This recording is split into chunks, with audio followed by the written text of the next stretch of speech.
गुरु ब्रह्मा गुरु विष्णू गुरुदेव महेश्वरा गुरु साक्षात परब्रह्म तस्मै श्री गुरुवे नमः.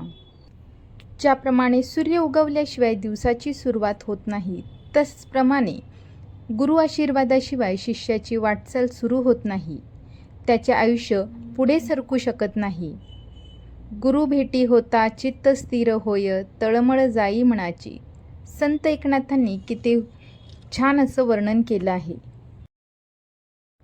गुरूंबद्दलची कृतज्ञता व्यक्त करण्याबद्दल गुरुपौर्णिमेशिवाय अजून दुसरा कोणता दिवस असू शकतो. गुरुपौर्णिमा हा भारतीय संस्कृतीतील एक अत्यंत पवित्र तसेच आध्यात्मिक सण आहे. गुरु म्हणजे जीवनातील अज्ञानाचा अंधार दूर करून ज्ञानाचा प्रकाश देणारा मार्गदर्शक.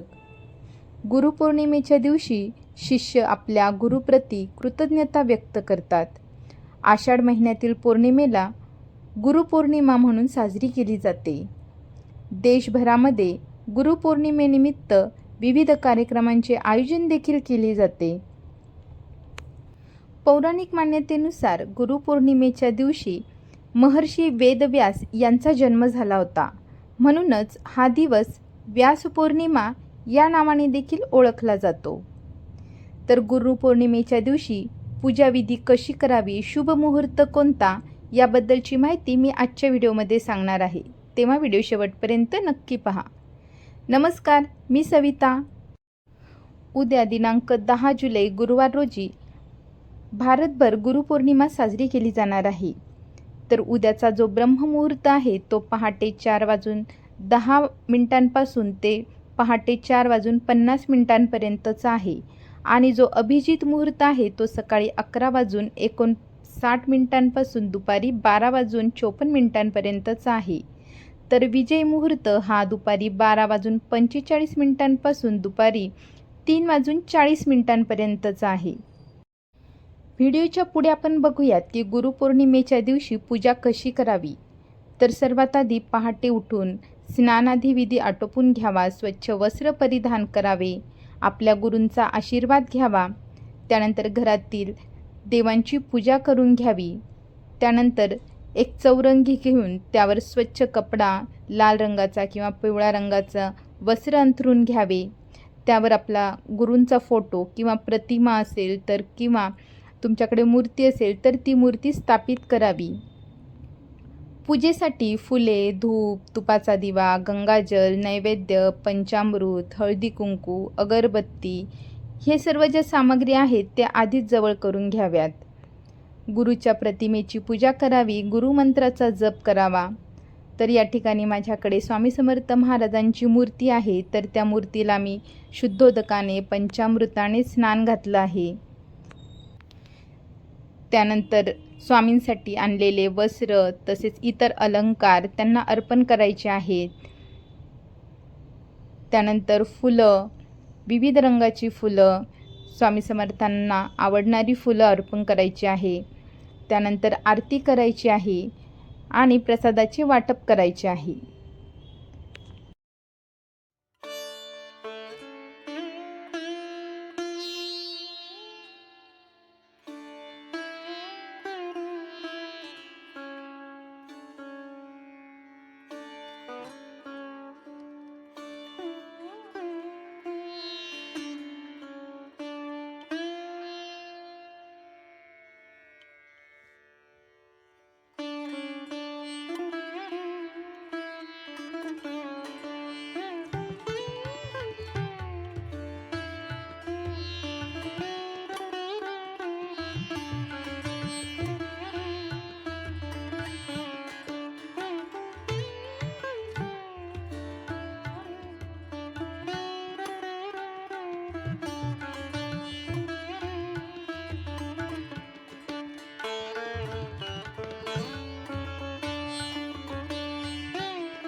व्हिडिओच्या पुढे आपण बघूयात की गुरुपौर्णिमेच्या दिवशी ह्यावर्षी तुम्ही काय उपाय करू शकतात.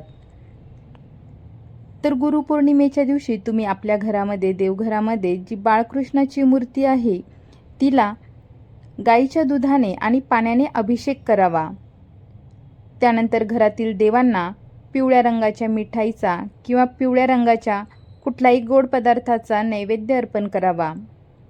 जर शक्य असेल तर गुरुपौर्णिमेच्या दिवशी गरजवंतांना पिवळ्या रंगाची वस्तू दान करावी, जसं की केळी, पिवळ्या रंगाची मिठाई किंवा पिवळ्या रंगाचे वस्त्र.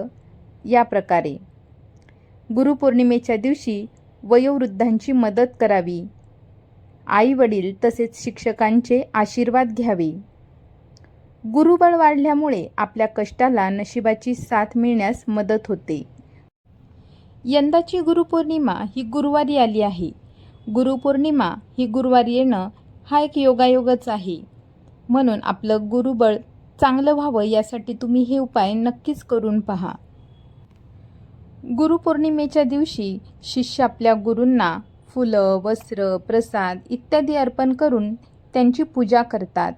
या दिवशी गुरूंकडून आशीर्वाद घेणे देखील महत्त्वाचं मानलं जातं. गुरु आपल्याला ज्ञान आणि उपदेश देतात, ज्याचे पालन करणं महत्त्वाचे आहे. गुरूंच्या प्रती कृतज्ञता व्यक्त करणं आणि त्यांचे आभार मानणं हे एक आपलं सौभाग्यच मानावं. गुरुपौर्णिमेच्या दिवशी ओम गुरुभ्यो नमः या गुरुमंत्राचा जप करावा किंवा जर तुमचा गुरु असेल तर त्या गुरूंनी दिलेला मंत्र जाप या दिवशी करावा. बरेच जण श्री स्वामी समर्थांना आपला गुरु मानतात. आठवड्याभरापासूनच गुरुचरित्राचं पारायण देखील करतात.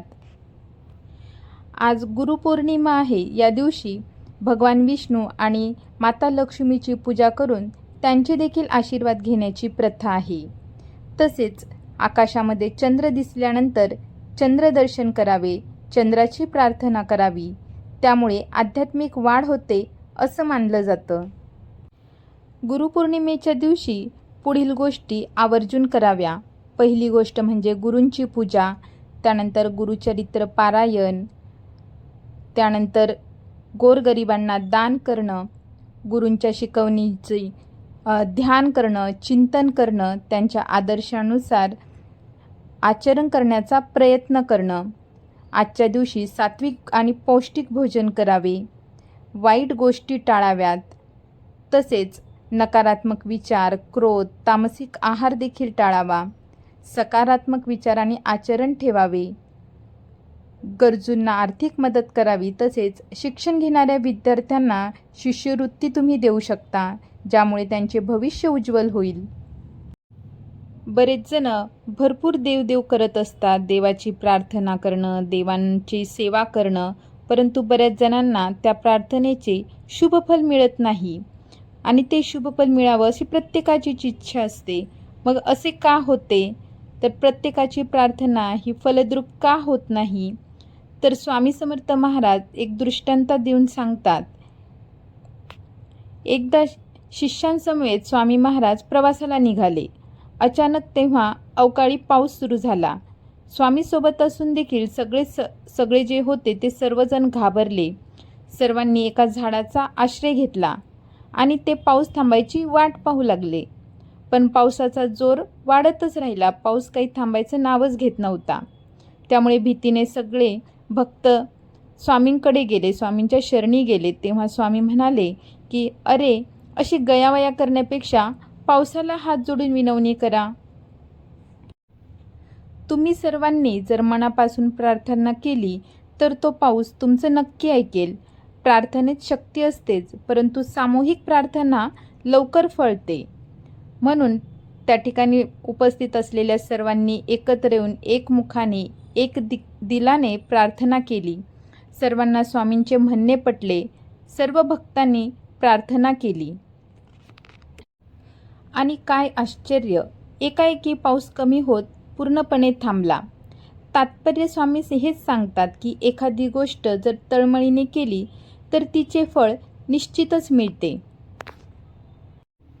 दुसऱ्याचे वाईट आणि माझे चांगले व्हावे ही भावना ठेवून जर तुम्ही प्रार्थना करत असेल, अशी जर तुमची इच्छा असेल, तर तुमची पूजा कधीच फलदायी ठरत नाही, हे कायम लक्षात ठेवावे.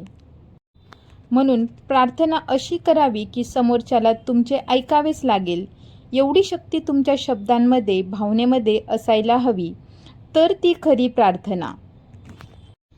आणि मुख्य म्हणजे मागणे असे मागावे ज्यामध्ये फक्त आपल्या हिताचा विचार करू नये, तर अख्ख्या सृष्टीचा, आपल्या आजूबाजूच्या लोकांचा देखील त्या प्रार्थनेमध्ये विचार करावा. देवाने आपली इच्छा पूर्ण करावी असे प्रत्येकाला वाटते, पण त्या मागण्यात किती आर्तता आहे हे देव ताडून पाहतो. स्वामी समर्थ सर्वांचे कल्याण करतील, त्यासाठी आपण देखील समतेने, ममतेने, आपुलकीने सर्वांचा विचार करायला हवा.